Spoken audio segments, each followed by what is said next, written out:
और इसी पर बेस्ड एक और क्वेश्चन देंगे, इसको समझ लीजिए। तो बिल्कुल इसी टाइप के कॉन्सेप्ट से उसको भी सॉल्व करना है। देखिए इसमें है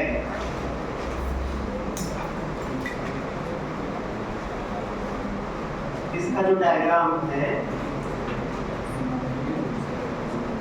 इस तरीके से, ब्लॉक का मोशन कहां से कहां तक हो रहा है, टॉप टू बॉटम, इधर की तरफ यहाँ पर आ रहा है। अब देखिए इसका जो डिस्प्लेसमेंट होगा वो ये होगा डेल्टा आर, इनिशियल से फाइनल की तरफ डिस्प्लेसमेंट का डायरेक्शन यही होगा।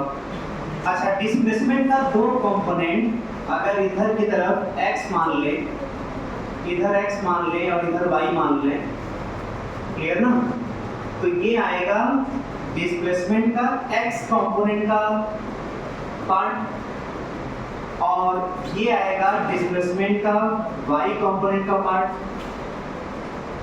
तो जो डिस्प्लेसमेंट का x कंपोनेंट का पार्ट होगा, अगर उसको हम लोग लिखना चाहें तो लिख भी सकते हैं, डेल्टा r cos थीटा आएगा, ये डेल्टा r cos थीटा आएगा। और डिस्प्लेसमेंट का y कंपोनेंट का पार्ट कितना होगा, डेल्टा r sin थीटा। ये अलग बात है कि डेल्टा r sin थीटा जो आ रहा है वो क्वेश्चन में दिया है h,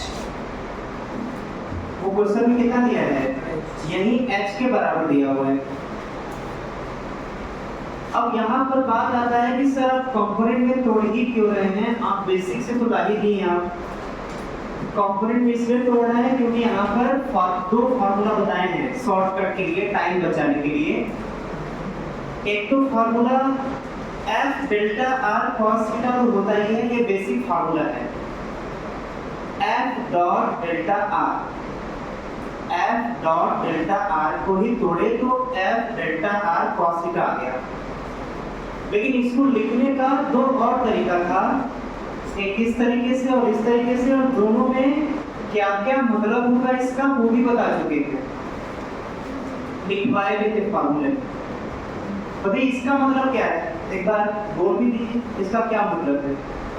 ये डिस्प्लेसमेंट का फोर्स के डायरेक्शन में कंपोनेंट है, और इसको क्या बोलेंगे, ये डिस्प्लेसमेंट के डायरेक्शन में उठने वाला फोर्स का कंपोनेंट है। ये फोर्स का कंपोनेंट है जो किधर है, डिस्प्लेसमेंट। अच्छा, यहाँ पर जब यहाँ से यहाँ तक गया तो क्या जो कांस्टेंट फोर्स mg लग रहा है, क्या हमें पता है क्या किधर लग रहा है, किधर लग रहा है mg, वो हमें पता है क्या, वो किधर लग रहा है, डाउनवर्ड। डाउनवर्ड मतलब किधर, y में कि x में, किधर, y में। अच्छा, mg लग रहा है y में, इसका मतलब हमें mg लग रहा है y में, इसका मतलब हमें डिस्प्लेसमेंट का y के डायरेक्शन वाला कंपोनेंट चाहिए, डिस्प्लेसमेंट का फोर्स के डायरेक्शन में वाला कंपोनेंट चाहिए। तो फोर्स तो y में लग रहा था, तो जो डिस्प्लेसमेंट का कंपोनेंट है वो भी y में चाहिए, y में। अरे इसको देख करके कंफ्यूज नहीं होना है सर, यहाँ पे cos थीटा दिख रहा है, यहाँ पे sin थीटा दिख रहा है, उससे मतलब नहीं, मतलब से मतलब होते हैं। मतलब ये है, हाँ, हमें इससे मतलब है कि अगर mg नीचे लग रहा है तो हमें डिस्प्लेसमेंट भी y के डायरेक्शन में चाहिए, x के डायरेक्शन में नहीं चाहिए, क्लियर ना। तो जब mg नीचे लग रहा है मतलब y में लग रहा है, तो y के डायरेक्शन का डिस्प्लेसमेंट कितना होगा, h, जो डेल्टा r sin थीटा के बराबर होगा, वो यहाँ पर रख देंगे h और यहाँ पर mg रखेंगे, तो जाएगा mgh।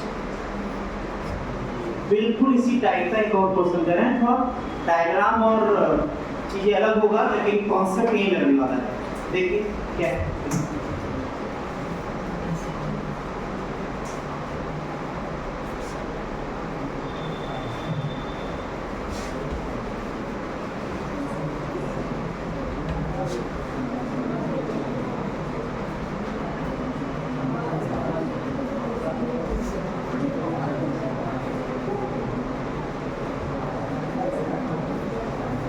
देखिए इधर बात नहीं, इधर देखते हैं।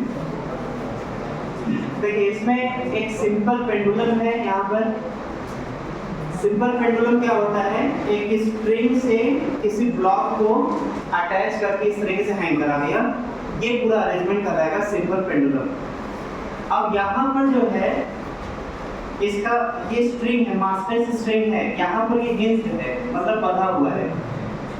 यहाँ पर ये जो ब्लॉक है इसका मास m दिया हुआ है और जो फोर्स लग रहा है वो हॉरिजॉन्टल लग रहा है और ये फोर्स क्या है, कांस्टेंट फोर्स है।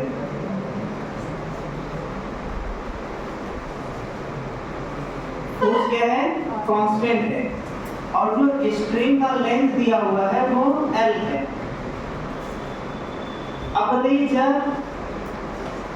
स्ट्रिंग से ब्लॉक ऐसे हैंग कर रहा है, यहाँ पर फोर्स ऐसे लगाएंगे तो ब्लॉक आगे जाएगा। Yes sir. अब वो आगे जा करके हम कहाँ तक इसको मूव करा रहे हैं, इस स्ट्रिंग को जब तक स्ट्रिंग हॉरिजॉन्टल ना हो जाए, मतलब इस तरीके से इस पोजीशन पर ना आ जाए तब तक हम फोर्स लगा रहे हैं। क्लियर? मतलब ये ब्लॉक लास्टली कहाँ चला जाएगा, मूव करते करते ये ब्लॉक ऐसे चलते चलते आएगा हॉरिजॉन्टल लेवल तक। इसको यहाँ से यहाँ तक मूव कराना है। क्लियर ना? क्वेश्चन लिखिए।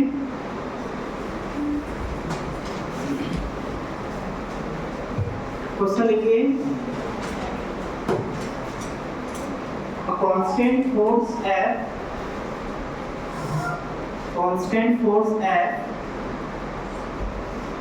is acted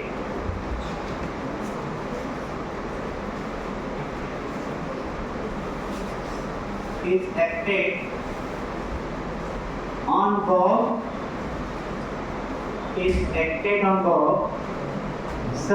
and Bob is displaced from bottom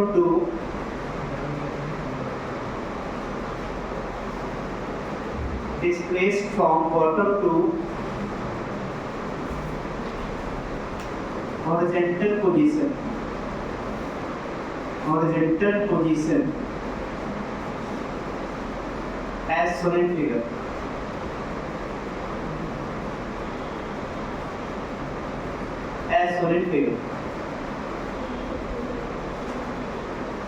पहला question, find work done by string. दूसरा, फाइंड वर्क डन बाय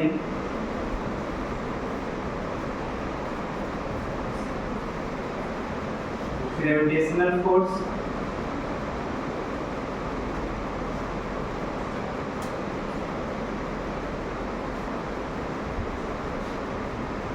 तीसरा,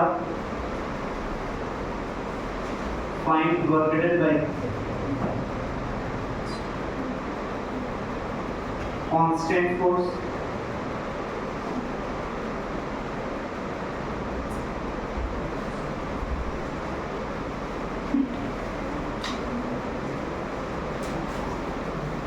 ट्राई करिए।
वर्क डन बाई स्ट्रेन क्या होगा,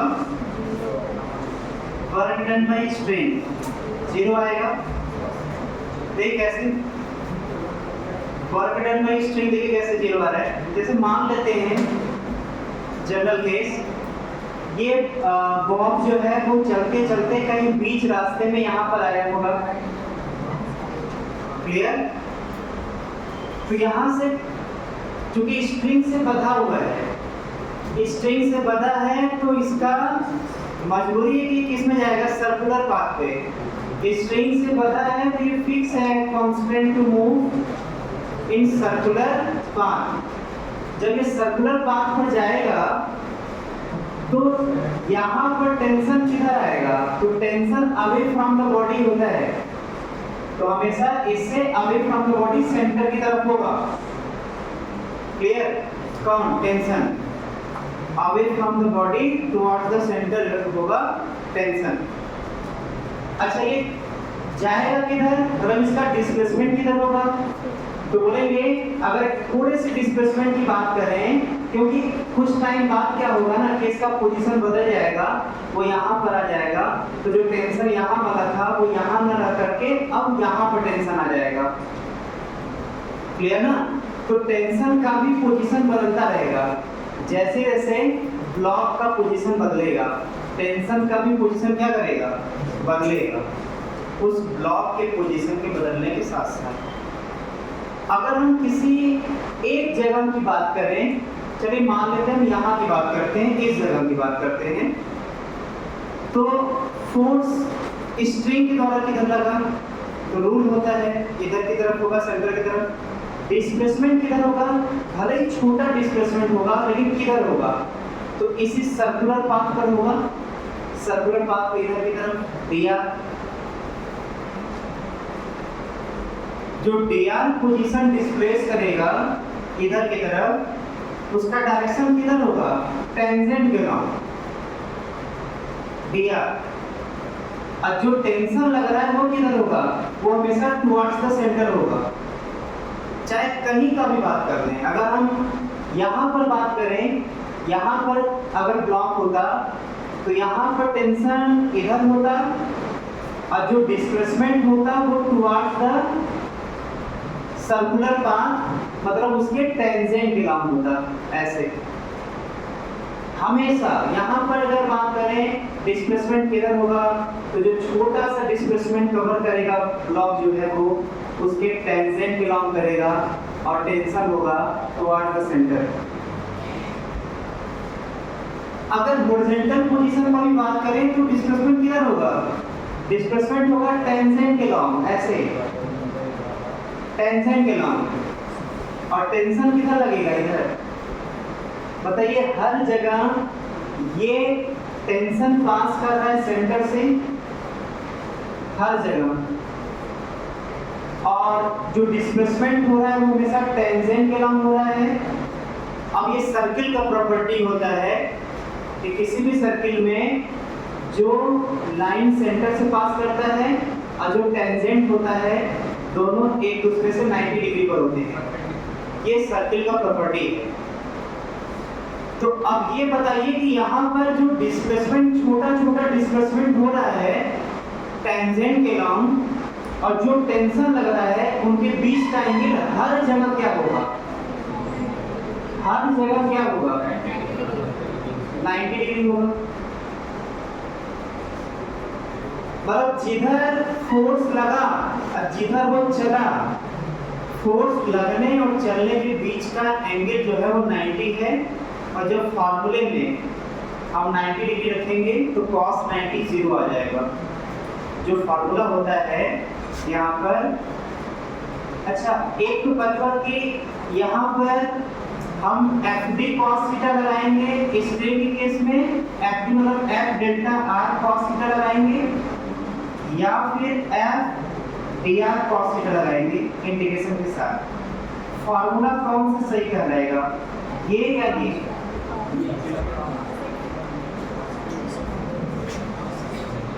देखिए इंटीग्रेशन वाला फार्मूला कब लगता है, जब फोर्स क्या होता है, वेरिएबल, और ये फार्मूला तब लगेगा जब फोर्स क्या होगा, कांस्टेंट। यहाँ पर जो टेंशन है वो वेरिएबल है कि कांस्टेंट है? वही पहली बात कि यहाँ पर टेंशन तो भले मैग्नीट्यूड वाइज भले सेम हो, मान लेते हैं मैग्नीट्यूड वाइज सेम है, लेकिन डायरेक्शन वाइज तो खुद ही बदल रहा है।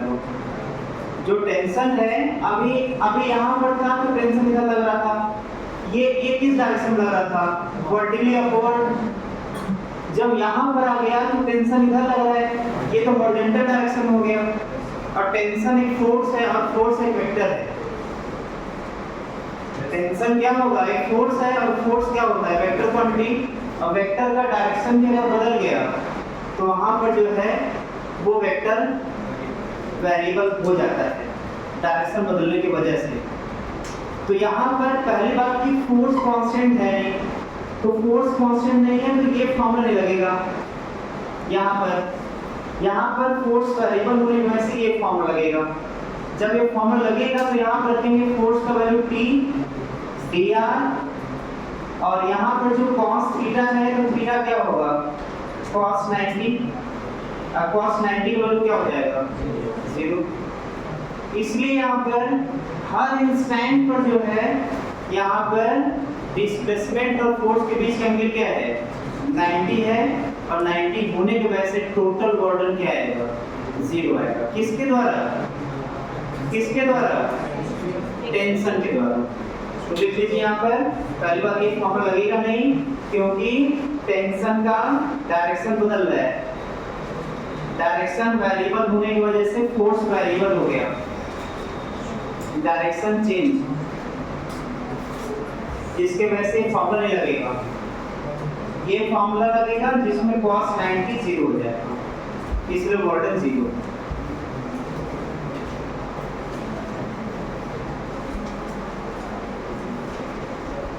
ये पहले क्वेश्चन का आंसर है। जो पहला क्वेश्चन है बर्डन बाय टेंशन, उसका आंसर 0 आ रहा है।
हो गया।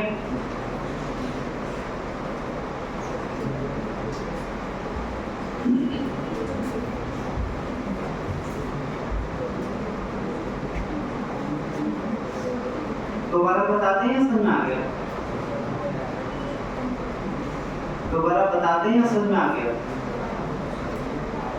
क्वेश्चन में क्या पूछ रहा था? Burden by tension.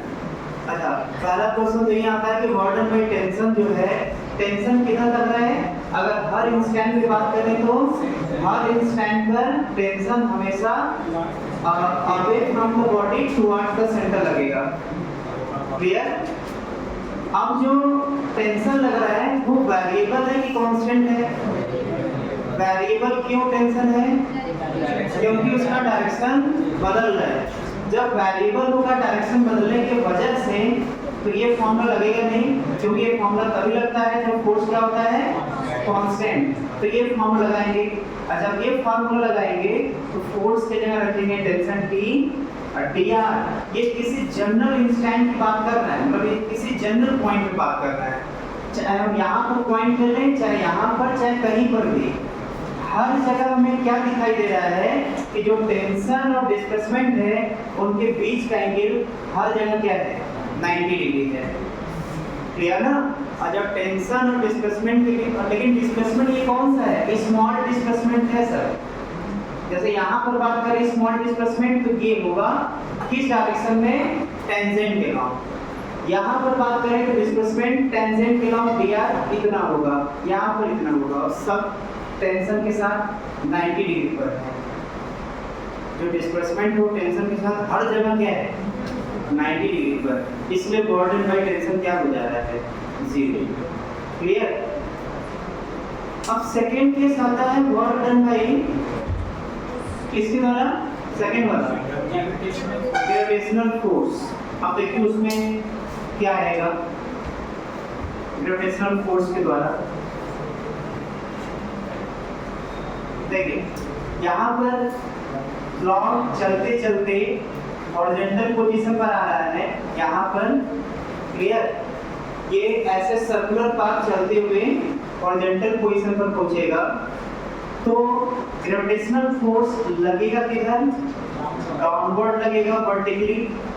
चाहे कहीं पर भी बात करें, चाहे यहाँ पर, चाहे किसी भी इंस्टेंट पर, यहाँ पर हर जगह जो है mg वर्टिकली डाउनवर्ड लगेगा।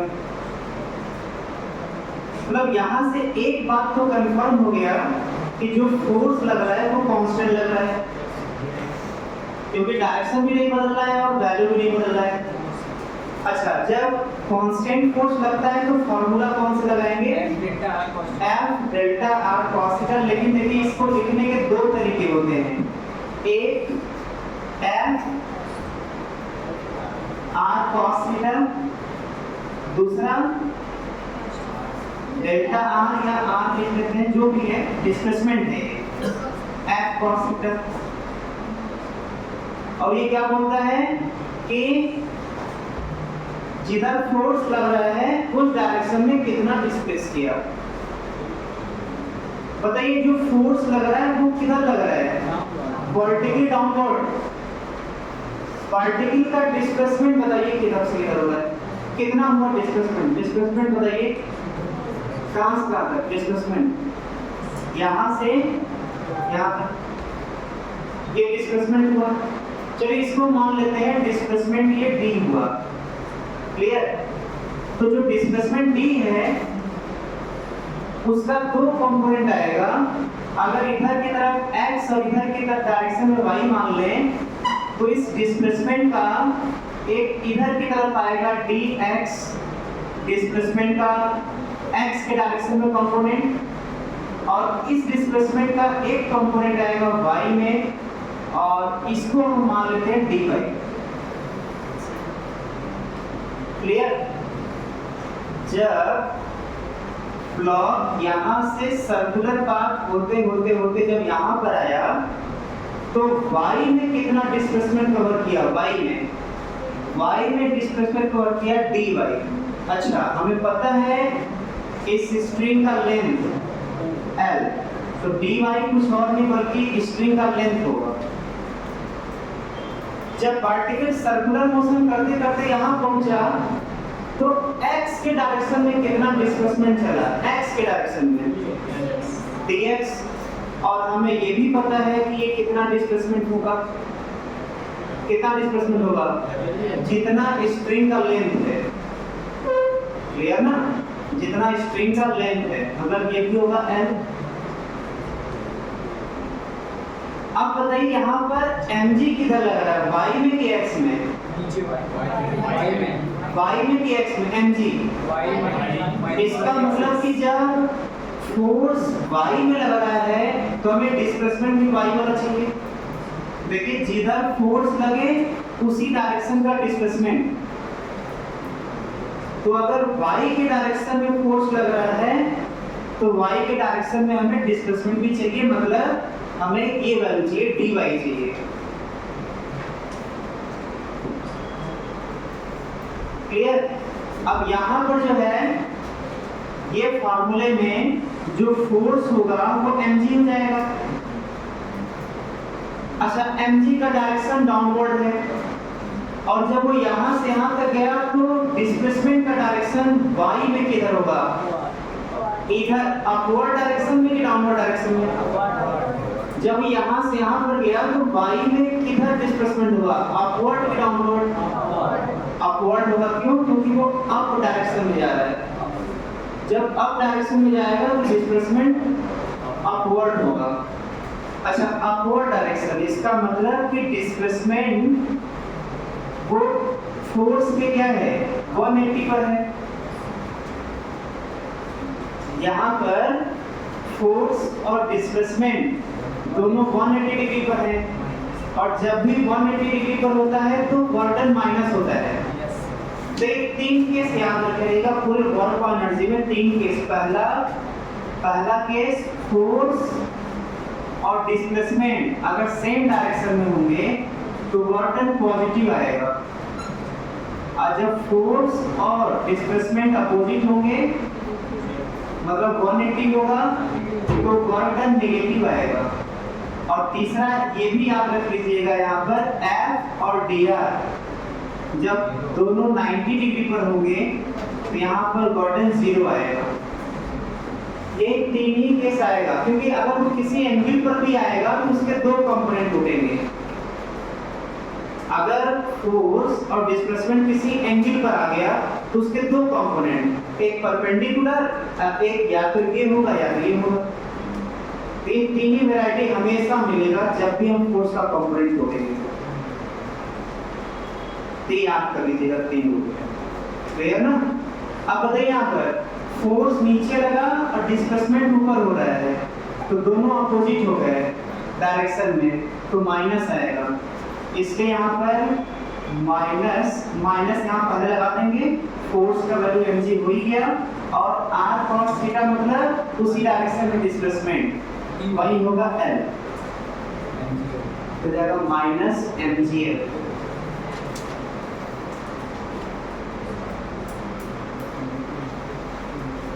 अब इसको अभी भी कंफ्यूजन में पूछ सकता है। जो दिक्कत है, कहीं कंफ्यूजन है तो पूछ लें, हम दोबारा बता देंगे।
यहाँ पर लिख लेंगे जो डिस्प्लेसमेंट है वो इधर सीधा डायरेक्शन में है, तो इसका दो कंपोनेंट आ रहा था, एक इस डायरेक्शन में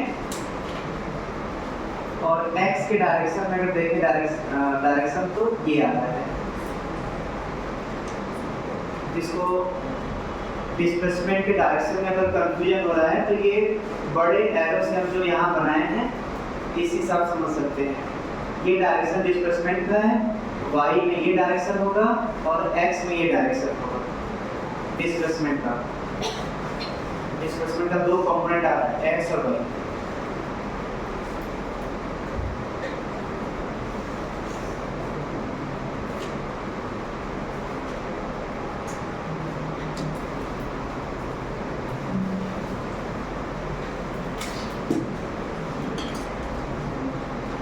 हो गया?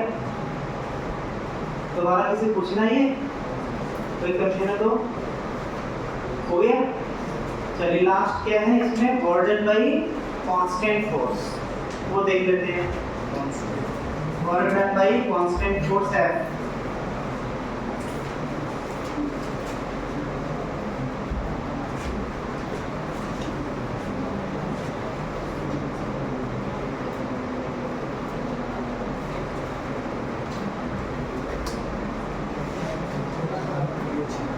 देखिए इसमें जो फोर्स F ऐसे लग रहा है, चाहे ब्लॉक कहीं भी मूव करता जाए वो अपने डायरेक्शन को फोर्स बदलेगा नहीं।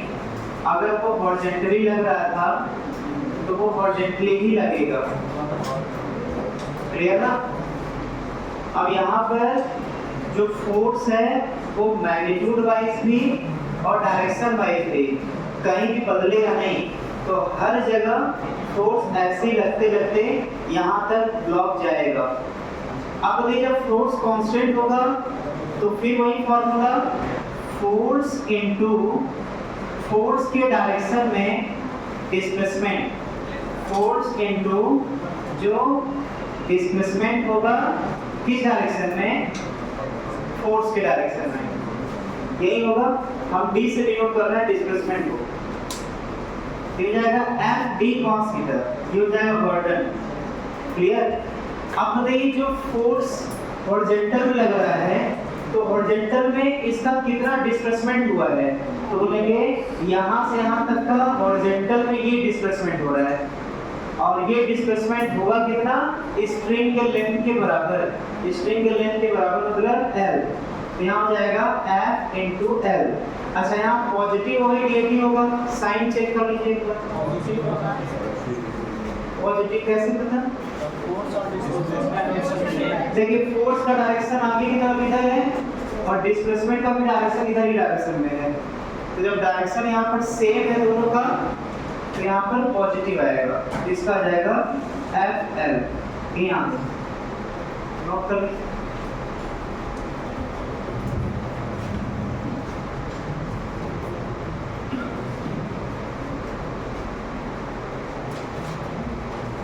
अब यहाँ से क्लियर हो गया ना कि हमें कैसे कैसे कंपोनेंट लेना है, या फोर्स कांस्टेंट होगा तो कैसे डिस्प्लेसमेंट देखना है।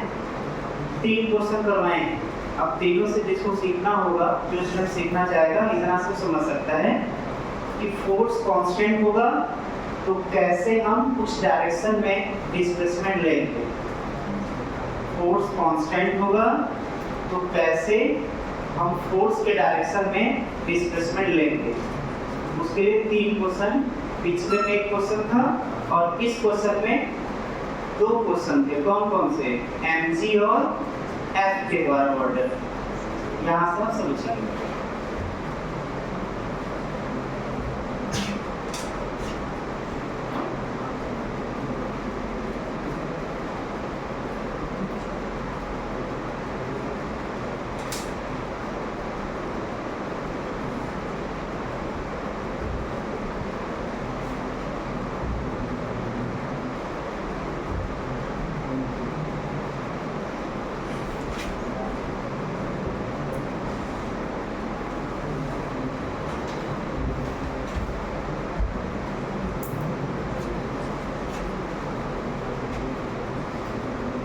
ओके चलिए अब इसमें आते हैं।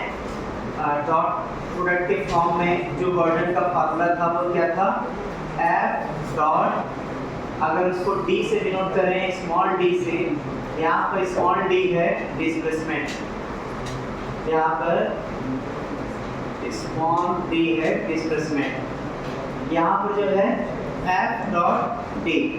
अच्छा, यहाँ पर जो एफ वेक्टर है, अगर इसको आई जे के फॉर्म में लिखा जाए तो ऐसे भी लिखा जा सकता है, क्लियर। और जो डिस्प्लेसमेंट है, अगर वो भी जो है तीनों डायमेंशन में हो रहा है अगर, तो ये भी हो जाएगा डिस्प्लेसमेंट एक्स के डायरेक्शन में, डिस्प्लेसमेंट वाई के डायरेक्शन में और डिस्प्लेसमेंट जेड के डायरेक्शन में, क्लियर। मतलब अब जो है जो हम फार्मूला बता रहे हैं, ये फार्मूला जब क्वेश्चन में आई जे के फॉर्म में दिया रहेगा क्वेश्चन में, तो वहां पर हम ये अप्लाई करेंगे, क्लियर ना। वहां पर जो है अगर हम यहाँ पर रखें f का आई जे के फॉर्म में और d डिस्प्लेसमेंट रखते हैं यहाँ पर, तो यहाँ से गॉर्डन का फार्मूला क्या निकल कर के आएगा, तो अगर इसका डॉट प्रोडक्ट लिया जाए f डॉट d, तो क्या आ जाएगा यहाँ से f dot d dot product, तो i को i के साथ मल्टीप्लाई करेंगे, लेकिन i नहीं बचेगा, उससे हट जाता है, j से मल्टीप्लाई होगा लेकिन j हट जाएगा, k से मल्टीप्लाई होगा, k हट जाएगा, तो क्या आएगा fx dx plus fy dy plus fz dz, clear, यही आएगा। तो यहाँ पर जो dx है वो क्या होगा, dx ये है डिस्प्लेसमेंट इन x डायरेक्शन, उसी तरीके से जो dy होगा, ये सिंबल वैसे इंटीग्रेशन का भी होता है, डिफरेंशिएशन का, तो अभी चूंकि आप लोग नोट नहीं किए हैं, इसको हम हटा दे रहे हैं क्योंकि डिफरेंशिएशन इंटीग्रेशन में भी यूज पड़ता है, तो थोड़ा कंफ्यूजन हो सकता है, इसको डेल्टा आर ही लिखते हैं, क्लियर ना। वैसे नाम से कोई फर्क पड़ता नहीं है, आपको उसके मतलब से मतलब है, तो यहाँ पर जो है डेल्टा आर, तो ये हो जाएगा डेल्टा एक्स डेल्टा वाई और डेल्टा जेड, क्लियर ना।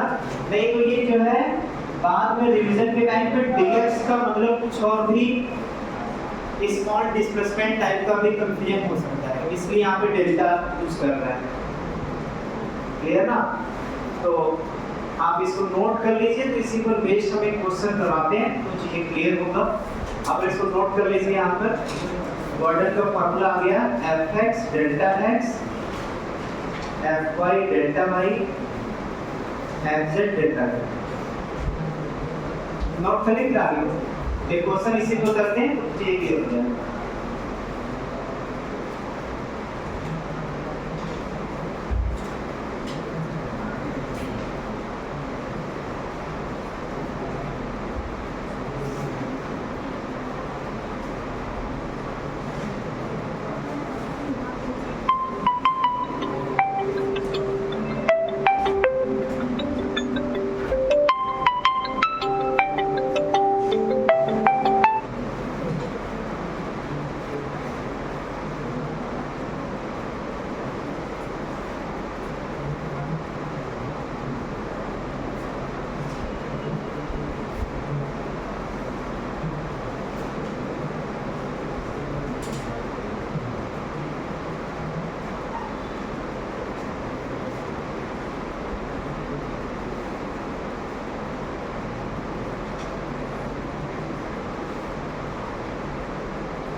force F is equal to force F is equal to 10 I cap plus 20 J cap minus 15 K cap minus 15 K cap Newton, bracket बंद करके आगे लिखिएगा Newton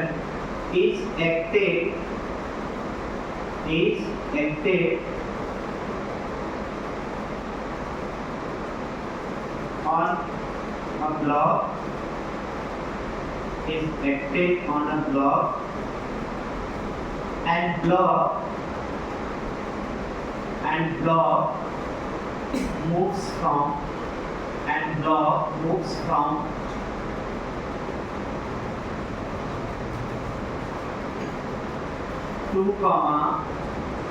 moves from 2, 0, -4 metre, bracket बंद करके metre, to T को to position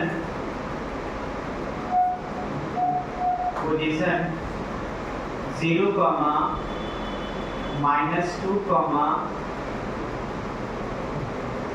2 0, -2, 2 meter. Then find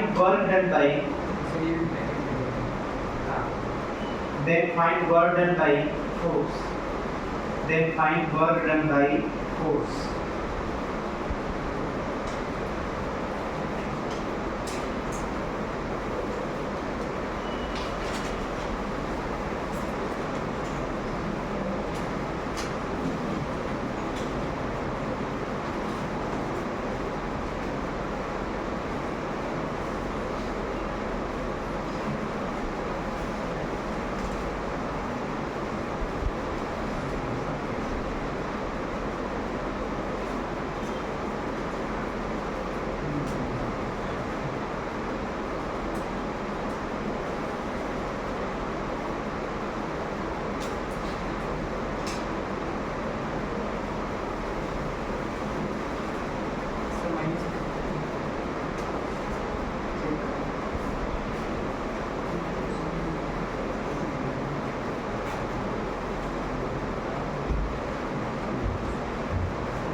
देखिए इसमें जो है फोर्स जो दिया हुआ है 10 I cap plus 20 J cap minus 15 K cap, ये तो फोर्स आ गया। और जो ब्लॉक मूव किया, मान लेते हैं किसी पॉइंट A से किसी पॉइंट B तक जाता है, तो जिस पॉइंट से चलना स्टार्ट किया था वो है कितना था, पोजीशन 2, 0, -2, -4, और किस पॉइंट तक पहुंचता है 0, -2, 2 मीटर, वो यहां से यहाँ तक पहुंच रहा है। तो अब जैसे यहाँ पर जो फोर्स है वो IJ के फॉर्म में है, कांस्टेंट है तो ये फॉर्मूला लग जाएगा, क्लियर ना। कांस्टेंट है तो सिंपली हम लोग I को I के साथ, J को J के साथ, K को K के साथ मल्टीप्लाई कर देंगे। अब यहाँ पर जो डिस्प्लेसमेंट है पहले उसको भी IJ K के फॉर्म में लिखना होगा, क्लियर ना। तो यहाँ पर कैसे लिखेंगे, IJ K के फॉर्म में डिस्प्लेसमेंट, तो फाइनल पोजीशन में से इनिशियल पोजीशन घटा देंगे। तो जब फाइनल में से इनिशियल पोजीशन घटाएंगे तो इसका जो डिस्प्लेसमेंट आएगा वो हो जाएगा, x पे बात करें तो 0, -2 ये आ जाएगा, डायरेक्ट हम आंसर लिखते चलते हैं, -2 I कैप। अब देखिए फाइनल ये है, इनिशियल ये है, तो फाइनल में से इनिशियल हटाइए, तो -2, 0 तो -2 J कैप अब 2 final minus initial, 2 minus minus 4, 2 minus minus 4, तो माइनस माइनस प्लस हो जाएगा, घटाएंगे तो फाइनल में से इनिशियल घटाएंगे तो 2 माइनस माइनस 4 मतलब 6। ठीक है, ये आ गया आपका मीटर। अब इन दोनों का जब i से k के फॉर्म में लिख लिया तो अब डॉट प्रोडक्ट ले लेंगे, हो जाएगा। अब यहाँ पर i को i के साथ हो जाएगा -20, ये हो जाएगा -40 और ये हो जाएगा -90। कितना आ रहा है ये? -150 जूल।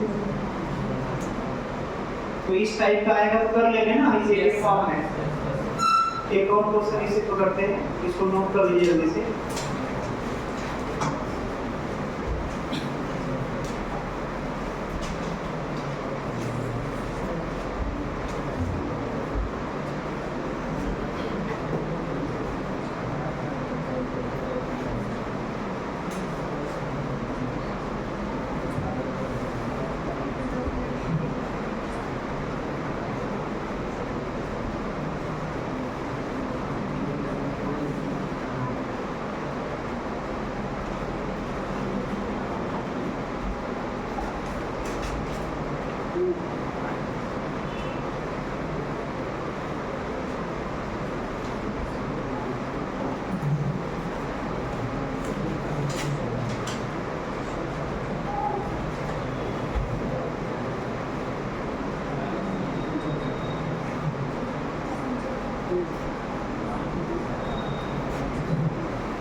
क्वेश्चन को नोट करके आंसर बताइए कितना आएगा।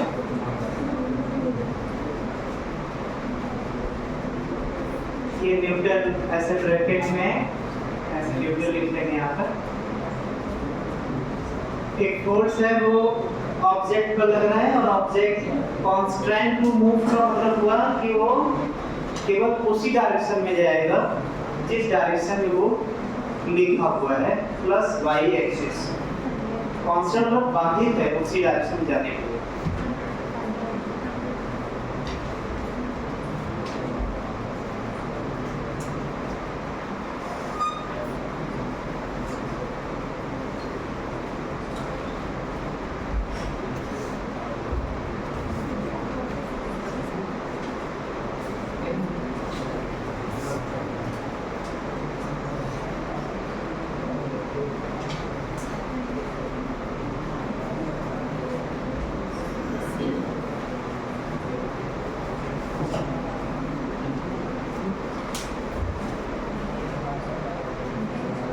आ जाएगा ना?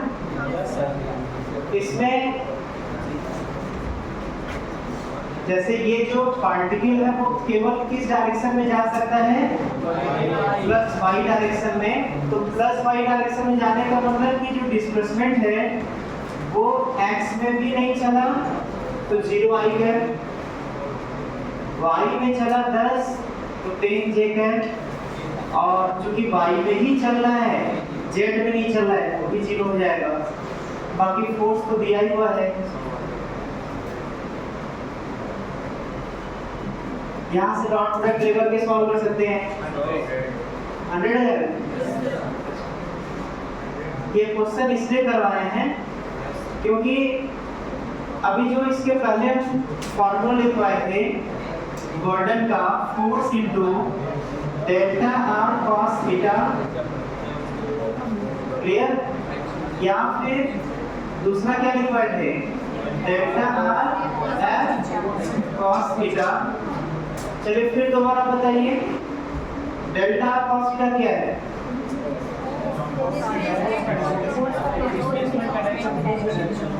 डिस्प्लेसमेंट का कंपोनेंट जो फोर्स के डायरेक्शन में है, क्लियर, और यहाँ पर फोर्स का कंपोनेंट जो डिस्प्लेसमेंट के, तो यहाँ पर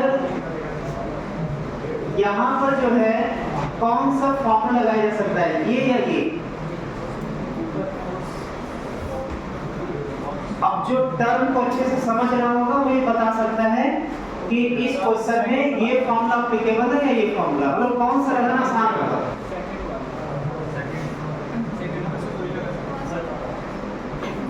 देख कोई कैसे लगा सकते हैं?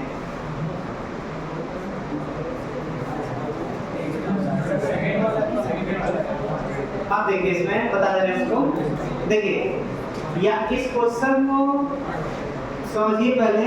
यहाँ पर फोर्स के 3 कंपोनेंट हैं, यहाँ फोर्स के 3 कंपोनेंट टूटे हुए हैं। 5 है जो x में है, 10 है जो y में है, और फोर्स का कितना कंपोनेंट z में है, तो फोर्स का -7 कंपोनेंट जो है वो z में है। तो इस फोर्स का कौन सा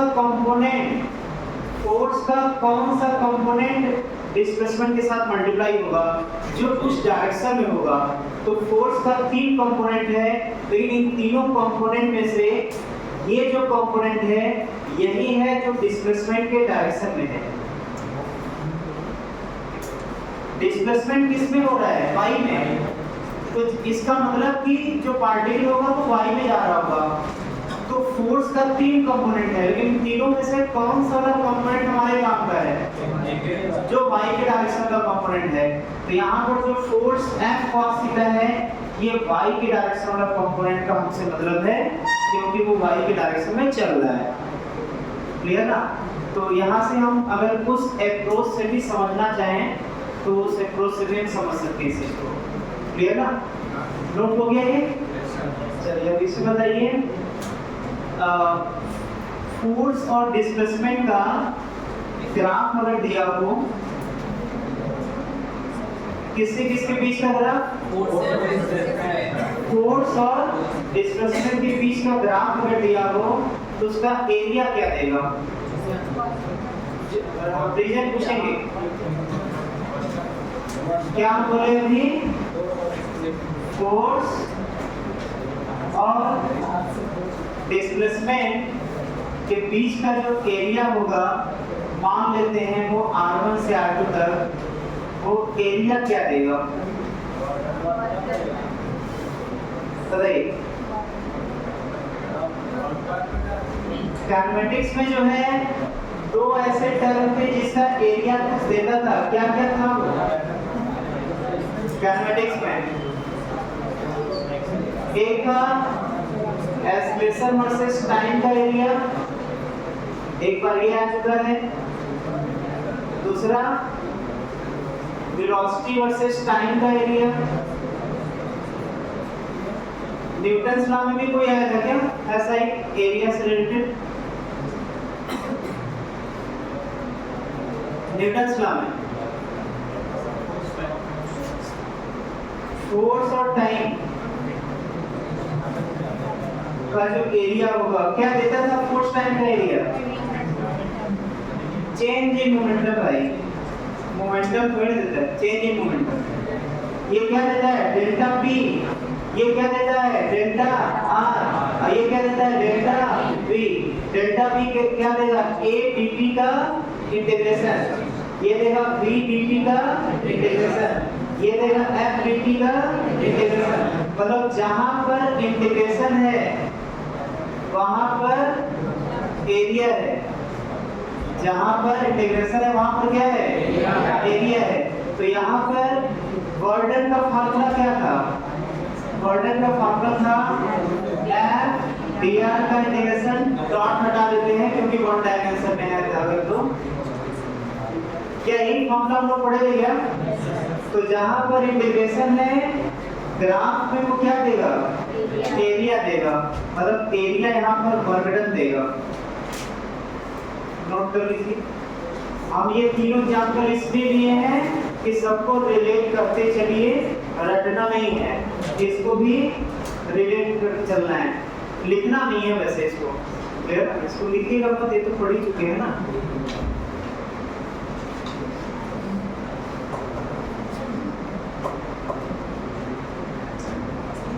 force versus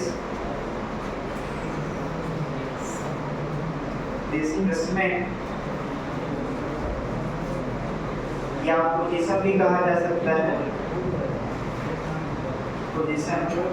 force versus displacement graph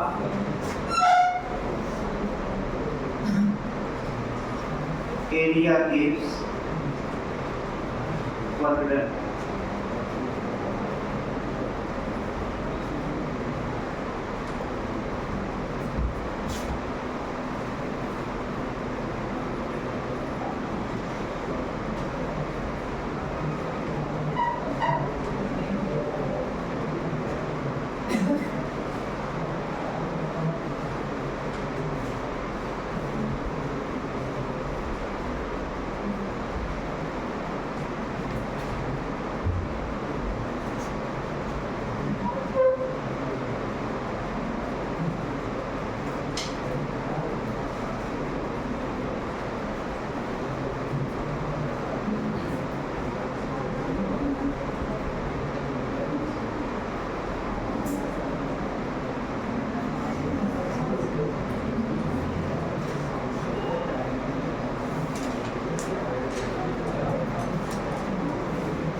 इसको कर लीजिए, इसको काम आएगा ना ये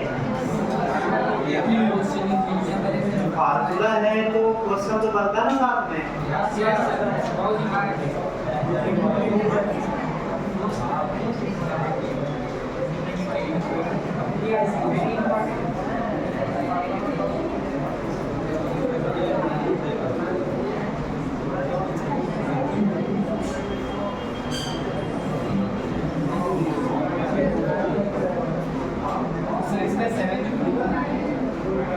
फाइंड वर्डन फॉर्मेलिटी है क्योंकि जब भी एरिया पूछे, जब भी वर्डन पूछेगा हमें एरिया निकालना है। हाँ, ये ध्यान देना है कि अगर डाउनवर्ड होगा तो नेगेटिव एरिया जोड़ेंगे और ऊपर के डायरेक्शन में जो एरिया होगा वो पॉजिटिव के साथ जोड़ेंगे। बस ये इसमें ध्यान देना है, क्लियर ना। तो ट्राई कर लीजिएगा, वैसे केवल एरिया जोड़ना ही है। फाइंड वर्डन in between position 0 to 70 metre, clear ना, हो जाएगा ना। एरिया निकालना है और जो ये वाला एरिया होगा वो नेगेटिव होगा और उसको नेगेटिव के साथ जोड़ना है, क्लियर ना। कितना है इसका आंसर? -55। सभी स्टूडेंट मैच करा लेंगे। -55 आ रहा है, जोड़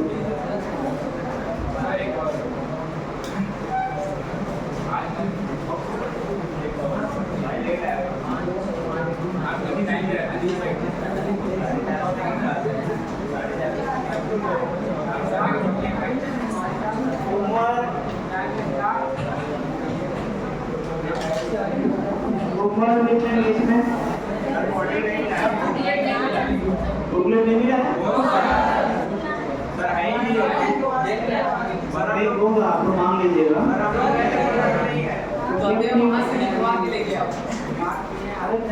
बात कर लेते हैं सर, किसी को नहीं मिला है? एक बात कर लेंगे।